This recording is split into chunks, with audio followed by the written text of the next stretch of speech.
What's going on, sports card hobby family? It is another day. It is another sports card video. We are back again. Yes! We continue to grind through this week. Every day, baby! We do this every day! 5 a.m. in the backyard.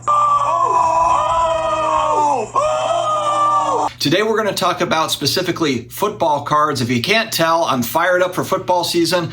My New Orleans Saints are about to make their march to the 2023-24 Super Bowl. And you know by me saying that it's not going to happen. I just got a Alvin Kamara gold prism in the mail. I'm not a big gold prism guy, but on the football card side and for certain players that I'm looking into, Alvin Kamara, my new quarterback, Derek Carr, there have been some values out there from my standpoint. So, hey, it's fun to kind of jump in, dive in, and have fun. Hobby on, as we would say. Guys, I think when it comes to football cards, we are all looking in the wrong direction. What am I talking about? I will get into it first. Big thanks to today's video sponsor, Whatnot. You want to have card show quality cards, but you don't want to leave your couch. It's as easy as jumping on Whatnot, the live streaming service, buying, selling cards. Makes it very easy, very popular platform for this sort of thing. Definitely make sure to check out Whatnot today. All right, so as we roll off the national, we've been talking about this over the last few days with quarterbacks, all the hot new quarterbacks. Man, we're about to see another just absolute war. What we do in life echoes in eternity. Between Joe Burrow and Patrick Mahomes and Josh Allen and Derek Carr. No one's thinking about Derek Carr. I just keep on throwing him in. It's a subliminal messaging. I'm kidding. I'm the only one that cares about Derek Carr, me and Vegas Dave. But are we all looking in the wrong direction? What am I talking about? I've been thinking about the running back position. No, I know. I'm not talking about Alvin Kamara. I've been thinking about the running back position in the NFL because it's largely kind of morphing into not being as near as relevant as it used to be. We just saw Saquon Barkley trying to renegotiate a big running back contract. Did not work out for him. And I think even like the Alvin Kamara contracts and that sort of stuff, I just don't know how much we're going to see running backs get huge paydays. We've seen these contract battles with Alvin Kamara, with Le'Veon Bell, with Saquon Barkley. The list kind of goes on, especially with these versatile running backs that can catch the ball out of the backfield. They can do a lot of different things. So they are multifaceted weapons. They're not just power runners up the middle. They're doing a lot of different things. And sure, they carry a lot of value in my mind. When you think about fantasy football, when you just think about their overall importance on the team, the thing you also have to factor in, of course, is injury risk with running backs, especially when you're asking them to do all this extra stuff, catching the ball out of the backfield, taking a lot of punishment, and there's a lot of injury risk there. So that's really kind of the problem with NFL contracts and these guys trying to get paid, and NFL teams like, do we want to pay these guys huge money, a big percentage of the salary cap, especially when quarterbacks continue to take more and more of that salary cap space. And so this is going to be an interesting evolution, I think. But what am I getting at here? My point is that the running back position has really forever changed. I mean, gone are the days where Earl Campbell's just power running the ball. You hand it off to Emmitt Smith and he just takes it for 150 yards a game.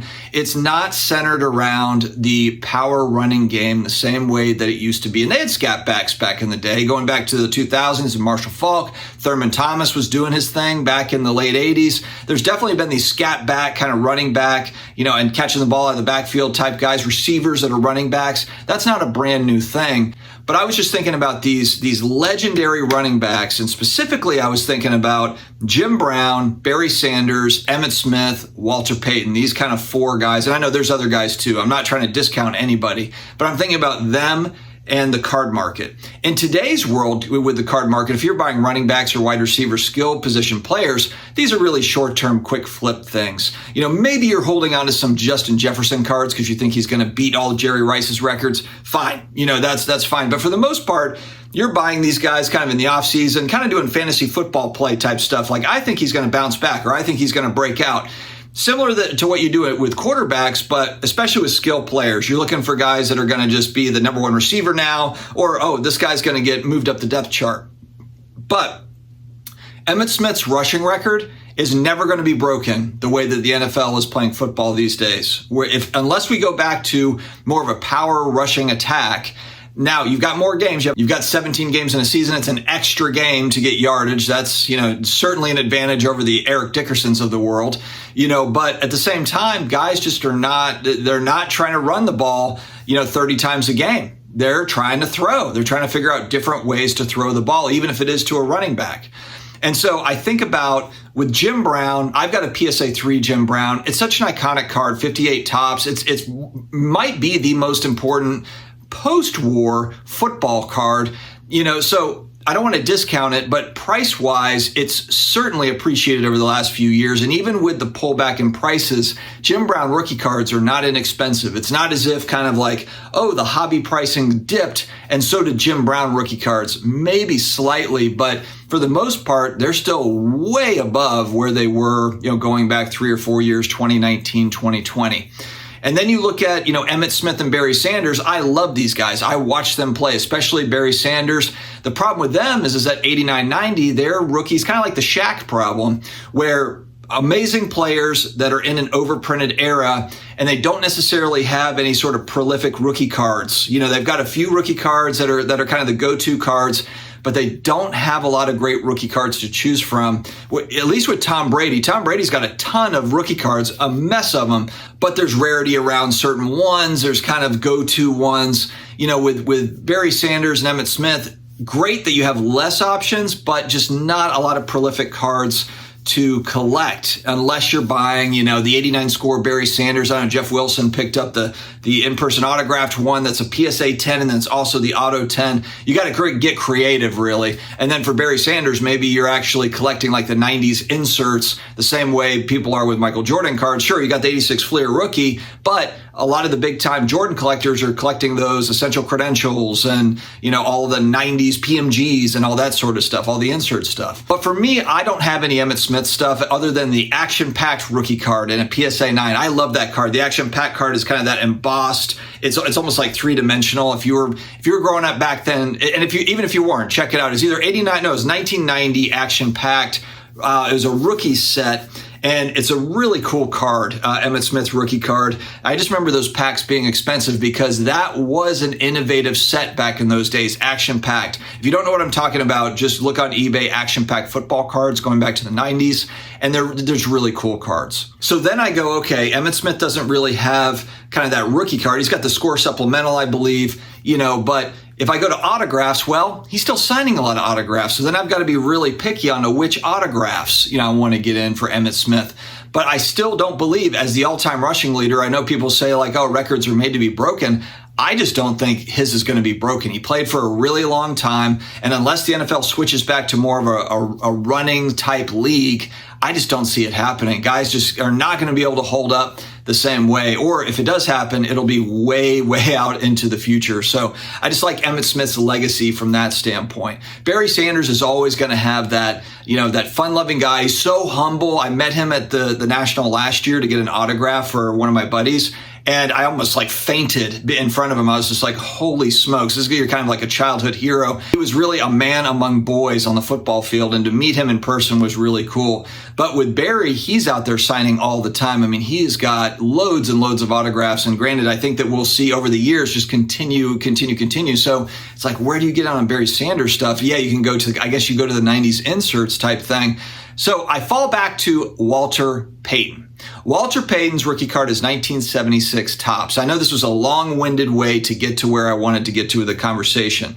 Walter Payton passed away young, so I'm going to kind of break this up into two things. I think Walter Payton autographs are really interesting. They're not inexpensive, but they're also not on a lot of people's radar, especially kind of the newer generation of collectors. When you look at young people or even people that are my age, I didn't grow up watching Walter Payton, so I don't have the same sort of reverence that I do for him that I do like Barry Sanders or Emmitt Smith, because I watch those guys play. I have a deep respect for Walter Payton, but I didn't watch him play. But the NFL has the Walter Payton Award. He is a legend. He's an absolute legend. Because he passed away early, his autographs, I'm not going to say they're inexpensive, but it's something to keep an eye out for, though, if one slips into auction and goes, it goes a little bit too cheap. I think for me, this is something, I'm speaking for myself, that I would like to look more into.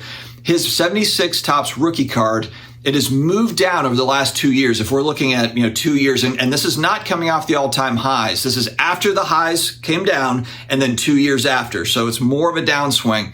The PSA 8 is about $991, a recent sale. That's 17% lower than it was 2 years ago. The 7, $593, that's a negative 19% from 2 years ago.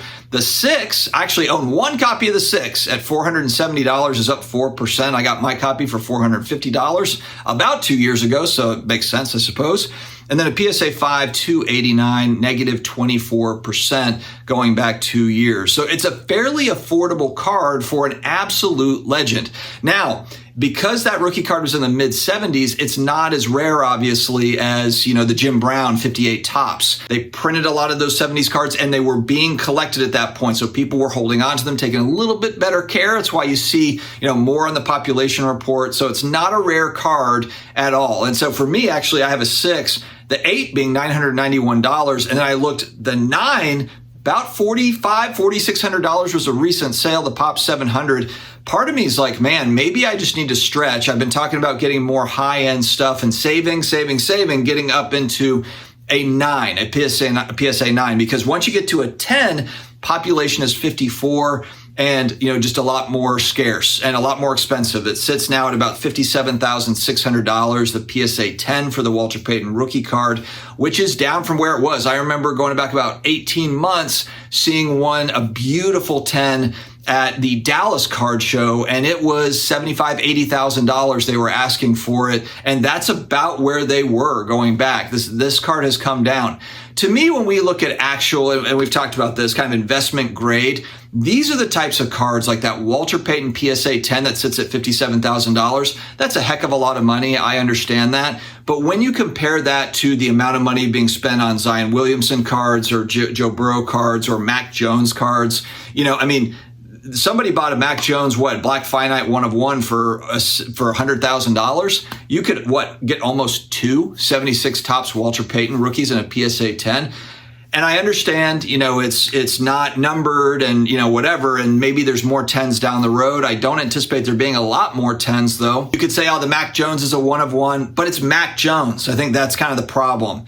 You're speculating, obviously, on whoever that new player is. Walter Payton is going to go down as top 3 running back of all time, and a lot of people have him as number 1. A lot of people even circulate between Jim Brown, Walter Payton. I hear it all the time. I know Jim Mangini will say it's Gale Sayers, but you have Walter Payton sitting there top 5. I think we could say across the board. He's a top 5 running back of all time. And some of these cards are really sneaky, I think. The 1981 Topps Joe Montana rookie card in a PSA 10 and the 86 Topps Jerry Rice rookie in a PSA 10. Those are 2 cards. If I had endless money and I was coming into this space and I was like, what would I want to get into? Like for a serious kind of investment grade card, given the markets come down on certain cards, these are 3 cards that I would focus on first because they have come down in price. So we're not talking about all-time highs. And I think they're just ones to watch. That Walter Payton rookie card going back to May of 2020 in a PSA 10 was a $20,000 card. There's multiple sales of it at $20,000. So even though it sits at $57,000 and that's a decrease, it might still have room to go. If I had the cash, if that thing drops below 50,000, gets to 40, that would be one where it's just like, man, you sock that thing away. These are tremendous vintage cards. I know Walter Payton is kind of on the brink for vintage. 81 Topps Montana, not quite vintage for some people, but as we get older, 81 is just getting further and further away. 81 was 40. I was born in 81. It's 42 years ago. So we're starting to get to where the early 80s are vintagey, if you will. I wanted to bring this up because there's so much attention on new players and the excitement. And I totally understand that. I just bought Derek Carr. I just bought 3 Derek Carr gold prisms and a flawless Derek Carr card for about $1,000 for all of them, a little over $1,000. I could have gotten a PSA 8 Walter Payton rookie card based on these numbers. So of course, opportunity cost, it's always a give and take. But again, I thought this would be an interesting conversation. Wanted to hear your thoughts too on this because there's always that opportunity cost. You're buying into something, you're giving up something else. And there's always something to you think about afterwards and you're like, should I have done this or that? But this is a guy in particular, Walter Payton, that, is not on a lot of people's radar unless you're a deep Chicago Bears fan or you're a longtime vintage football card fan. But with new people coming into the market all the time, there's new collectors coming in and they're kind of like, what is what around here? For football card collectors, this is one that I'm really watching as we move forward. All right, guys, let me know your thoughts in the comments below. Stay healthy, stay awesome, and I will talk to you again later.